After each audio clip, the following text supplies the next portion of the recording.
Welcome, my name is Kelsey from the Health and Wellness Lab at the University of Calgary.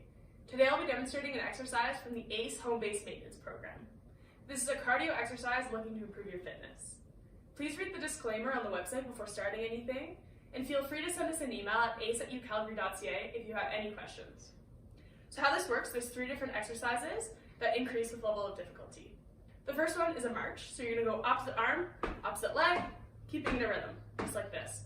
You can make this harder by going faster. The next one is just a jog on the spot, which is a higher level of difficulty. And it's just going to be opposite arm, opposite leg, just like this. And you can make it harder by going faster. And finally, the last one will be high knees. Similar to the last one, but obviously lifting your legs, your knees higher as you go. So it's going to look like this. And again, you can make it harder by going faster.